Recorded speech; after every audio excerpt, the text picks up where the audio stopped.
YouTube tahun lalu waktu praktikumnya kakak kelasmu, jadi tidak ada yang virus. Untuk tahun ini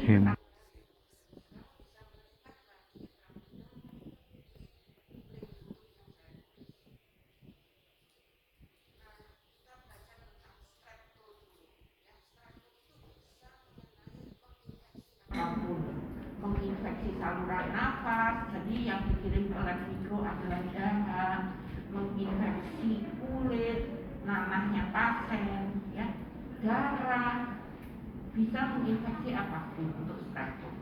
Misalkan dari nanahnya pasien, kemudian sampai di lab mikro, oleh lab mikro dicap apa? Teknik pengecatan yang paling umum digunakan. Gambaran untuk streptococcus mikroskopis tampak fokus dan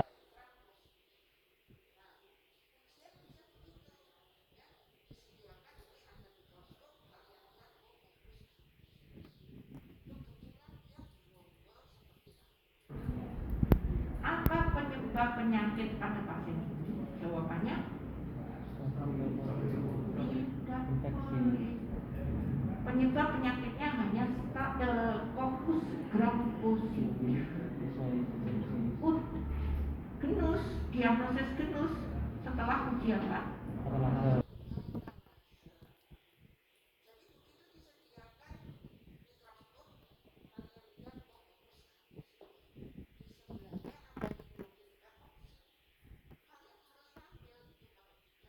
Didapatkan di suspensi, ya, timbul gelembung. Oh, penyebab penyakitnya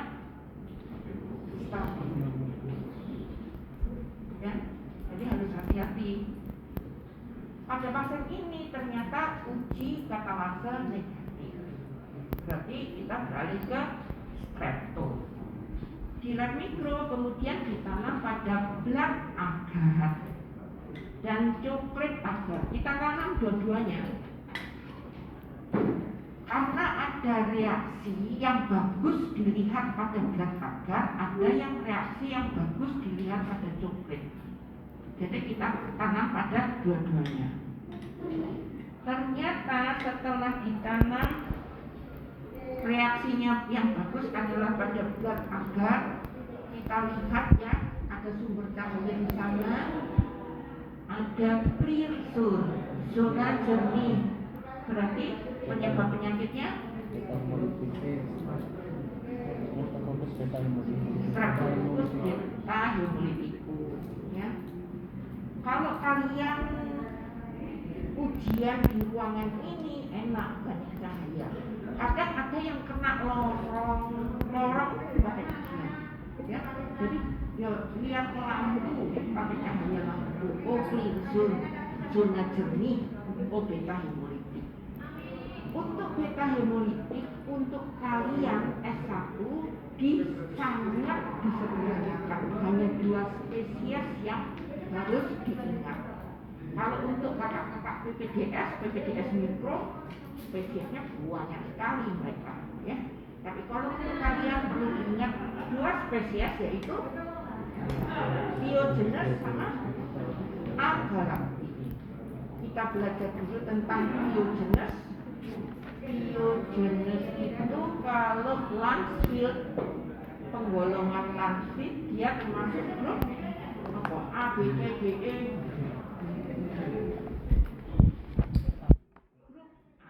Grup A. Biogenes adalah grup A.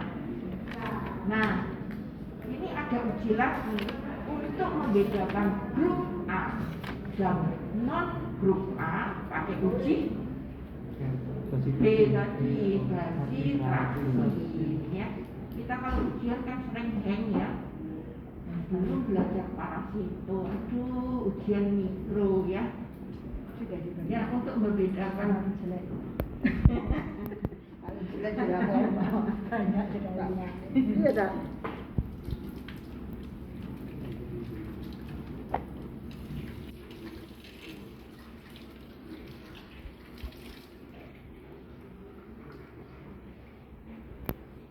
Ada 12, yang dapat 40.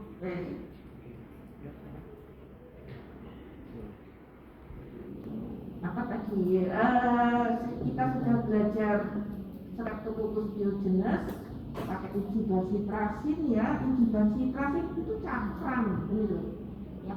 Ya. Nanti kita cari ada cakram antibiotiknya, itu uji basitrasin untuk membedakan grup A dan non grup A. Nah, di antara non grup A tadi yang terkenal adalah agalakti. Untuk menegakkan diagnosis agalakti, ini katanya di kuliah nggak ada. CAMP, CAMP.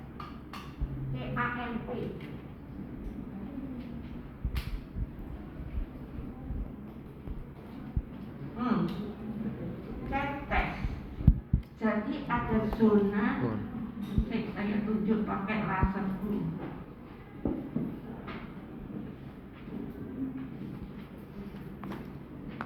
Zona perluasan zona hemolisis ini loh.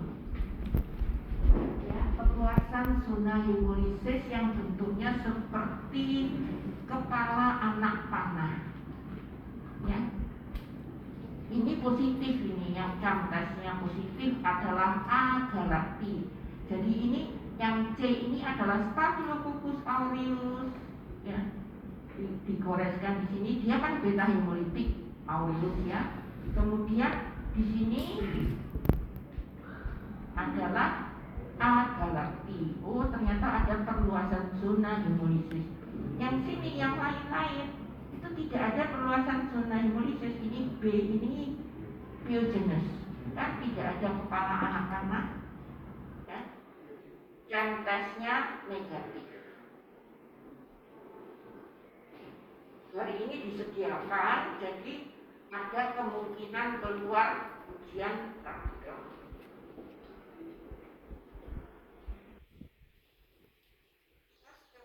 Beta hemolitik, sekarang gamma hemolitik. Untuk kalian juga disederhanakan hanya dua yang harus dipelajari, yaitu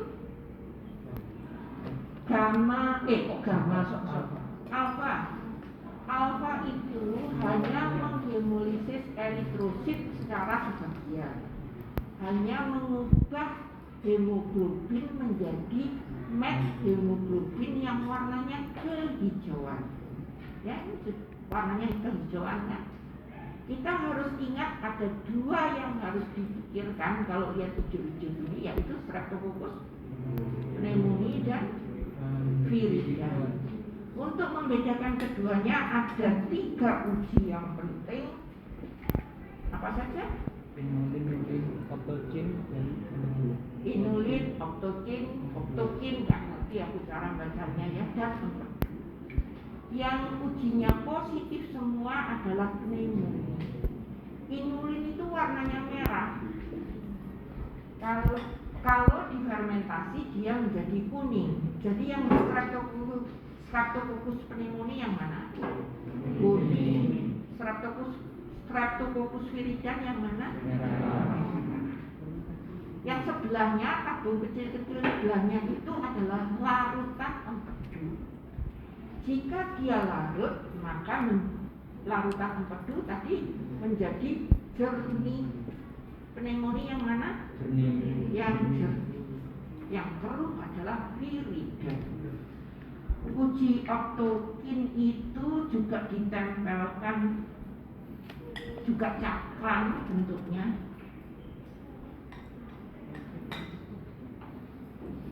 Ini ya, pokoknya ada cakram di Streptococcus pneumoniae. Ini uji optokin.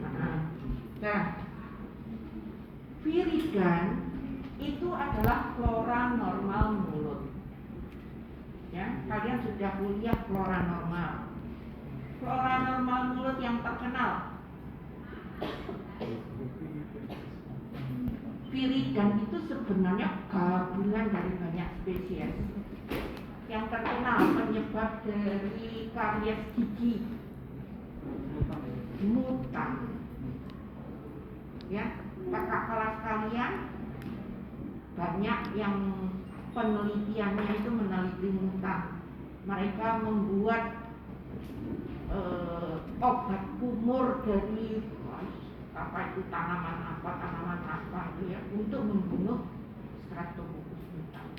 Semester 4 kalian membuat proposal kan ya, bisa membuat ekstrak apa untuk membunuh mutan. Alfa sudah, sekarang gamma untuk kalian hanya belajar fekalis.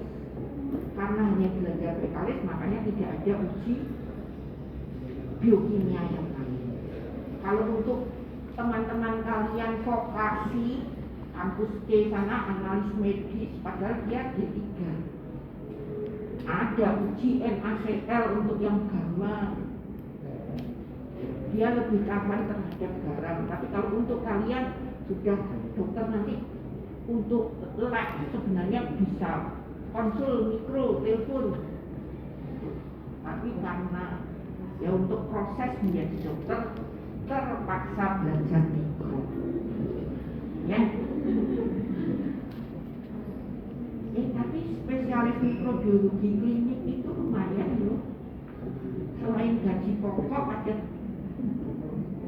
ya. Kita tanya dokter Eko, SPMK sekarang menjanjikan dari segi rezeki.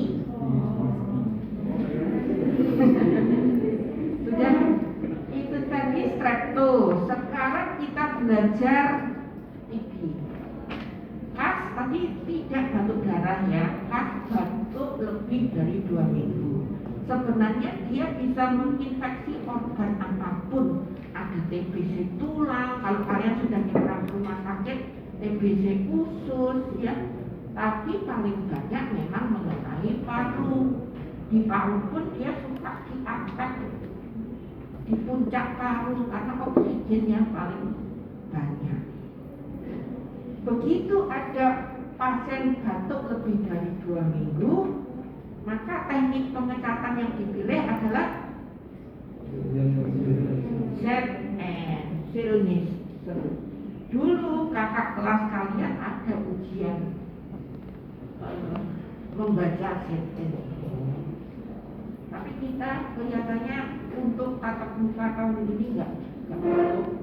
Tapi tetap ya nanti kalian harus belajar membaca ZN, ya, mencari PTA-nya. Ini dulu dipakai untuk screening TB di puskesmas, ya. Tapi sekarang karena TB tidak turun-turun di dunia ini ya, tolong insidennya banyak, maka untuk diagnosis sudah bergeser ke TCM, teknik cepat molekuler, disimpan dulu. Tapi kalau untuk di bahasa Indonesia kan, ya di program Dinas Kesehatan biasanya nyebutnya TCM, teknik cepat molekuler. Jadi untuk screening pasien baru pun sudah pakai TCM. Meskipun molekuler sebenarnya bukan rujukan utama. Gold standar dari diagnosis TB adalah kultur. Karena yang dideteksi pada TCM adalah gen. Bakteri mati juga masih ada gennya. Tapi kalau kultur, bakterinya tumbuh membentuk koloni, berarti memang pada dahak pasien ada bakteri yang masih viable, masih hidup. Jadi gold standar untuk TB adalah kultur. Oke. Medianya namanya Lowenstein-Jansen medium. Dia egg-based, mengandung telur. Tapi kenapa kok warnanya nggak kuning? Ada apa ini JJ? Malasid green. Karena dahak keluar dari paru-paru yang melalui mulut. Di mulut banyak flora normal. Kalau nggak dikasih malasid green nanti semua tumbuh. Kalau TB sudah tumbuh, dia koloninya kering dan kasar, seperti cauliflower. Ini bagus, meja 1. Meja 6 tadi saya bimbing di situ jelek, ya. Nanti untuk foto-foto yang kering dan kasar dari meja 1. Mengapa penting? Khas ya, Mycobacterium tuberculosis itu kering dan kasar. Di Indonesia masih tinggi angka HIV-nya. TB pada HIV itu banyak disebabkan oleh Mycobacterium atipik. Ada yang menyebut Mycobacterium atipik, ada yang menyebut nama lainnya adalah NTM, non-tuberculous mycobacteria, atau MOTT, Mycobacterium aggregate tuberculosis. Ya, spesiesnya ya banyak, Casium intraseluler, nggak tahu Prof. Ade kuliahnya. Yang buat soal Prof. Ade, bukan aku.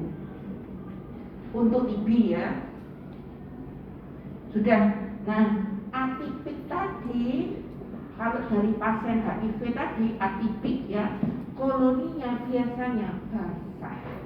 Makanya khas untuk Mycobacterium tuberculosis itu kering dan kasar. Itu TB sudah. Sekarang kok ada media kuning-kuning, ini memang type medium, juga mengandung telur. Media untuk apa ini? Type medium difteri. Ada pi, ada Lufler. Lufler hari ini tidak disediakan di sini. Kalau pi proteinnya dari telur, kalau Lufler proteinnya dari serum.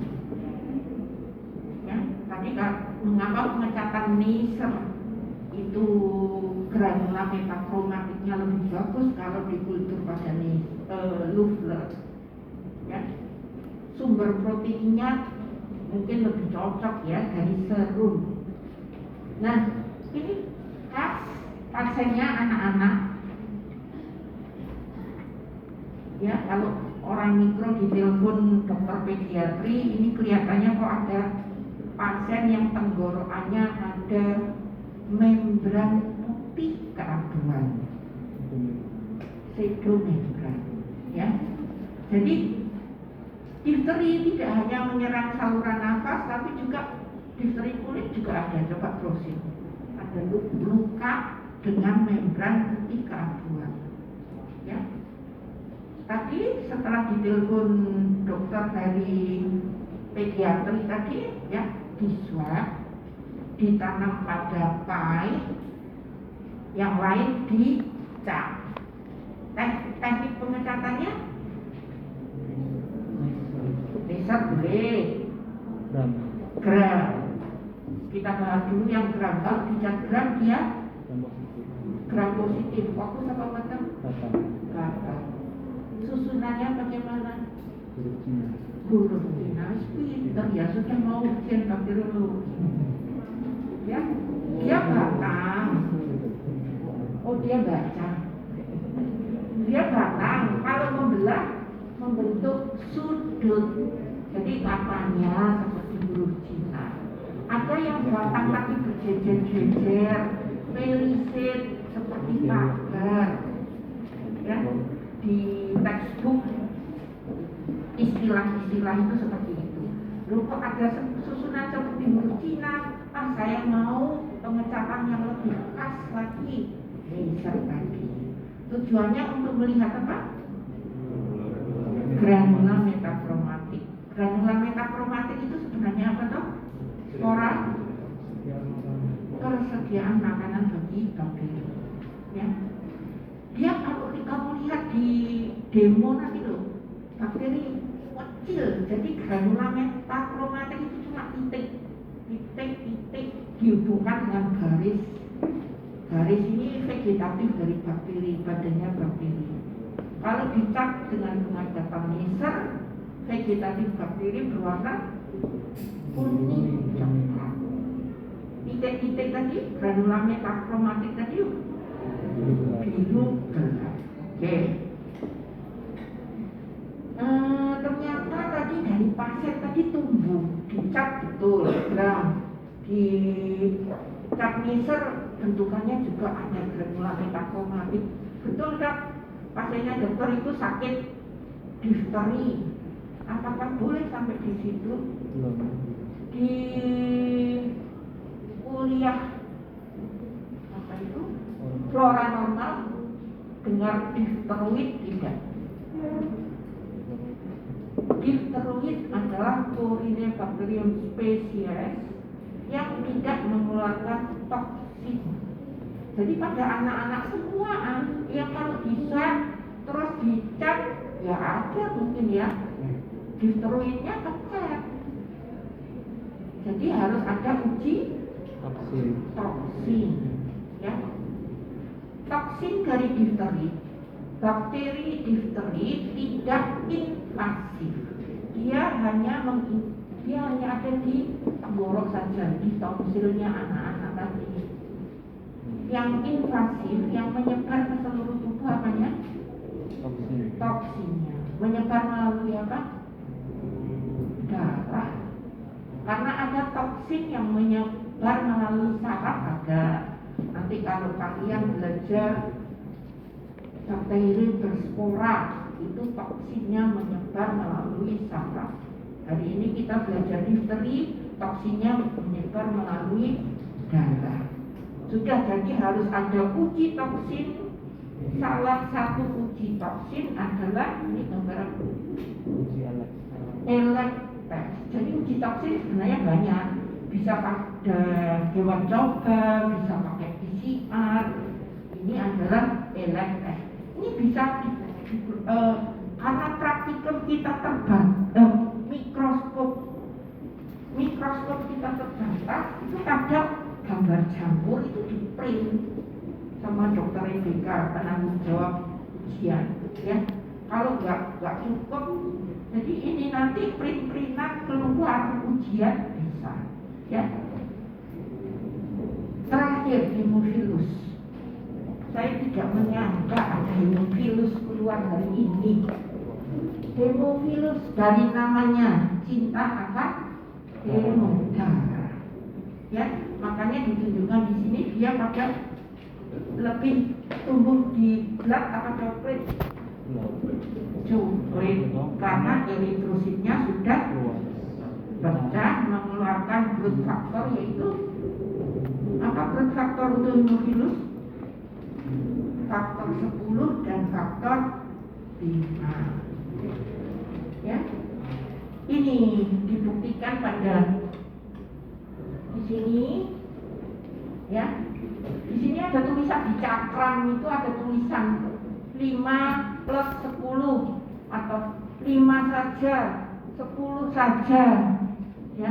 Ini growth factor yang sudah diletakkan di ya cakram itu sebenarnya kertas saring ya, dibentuk bulat begitu. Hemofilus hanya tumbuh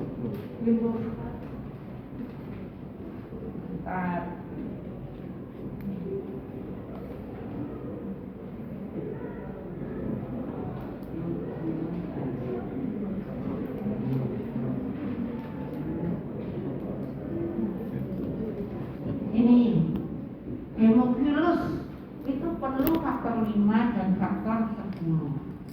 Dukrei nanti kuliah SID ya hanya perlu faktor 10. Melihat yang ada buram-buramnya di sekitar cakram itu pada mengelilingi faktor apa itu? Yang kombinasi 5 dan 10 kan ya, yang growth factor 5 saja tidak bersih ya. 10 saja juga bersih ya, dilihat di meja masing-masing. Jadi membuktikan bahwa hemofilus memang perlu growth factor 5 dan 10. Sudah praktikumnya hanya itu. Ada pertanyaan? Kalau untuk yang di belakang dia terkait pneumosis beta, itu berarti kita tidak bisa membedakan antara yang Staphylococcus aureus sama Staphylococcus aureus dengan biogenes yang harus ada uji Kalau audius berarti harus keluar nakal terus untuk menegakkan diabetes audius ya boleh manitol, penggantinya manitol. Nggak tahu. Berarti di berat akhirnya sendiri nggak bisa. Kalau hanya berat